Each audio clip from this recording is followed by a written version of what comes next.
we have a topic this year, as we do every time we come together, a different topic. And our topic this year is conversation/conversion. Exploring the issues involved in both. Mm-hmm. How do Buddhists convert? Do they hope to convert others to Buddhism? Mm-hmm. Is there Buddhist proselytization, etc.? How do the Catholics see conversation with the other? Mm-hmm. How is this? Are there teachings in the Gospels about others and how one should meet, or in the Old Testament as well? So, if I were to ask you, from your perspective, what is the difference between conversation and conversion? What would your response be? Well, it's a wonderful question, and it's it's one that would take a long time, as evidenced by our dialogue. We're going on at great lengths, and as you know, and your wonderful talk this morning, which is so rich and unpacking and developing those themes. But let me just say this, briefly, that for me, from my perspective and a Catholic perspective, I think that the conversation is something that leads up to conversion. The conversation is something that makes possible conversion, if that's what's going to be. In other words, I think the conversation is something freely given and freely received, mm-hmm. in our case among friends. Mm-hmm. And then there can and often is conversion on various levels.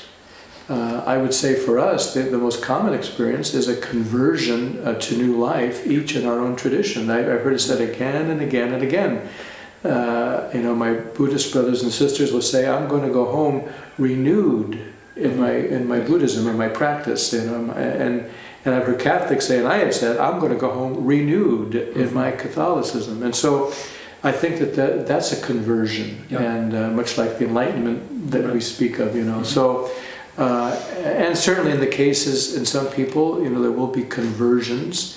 But I think, to me, it's good to put conversion in tandem with conversation, which is far different than proselytizing. Mm-hmm. Proselytizing, to me, is an aggressive kind of willed agenda where you're really making a conscious effort to bring somebody into the faith. Mm.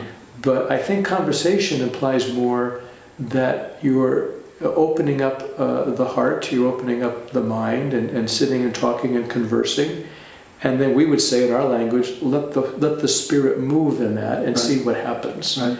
But not for us to be willful, not for us to be, but rather to be representing each our own faith, our own belief, our own tradition, to be proud of it, to represent it, to celebrate it, and then you see what happens. Right.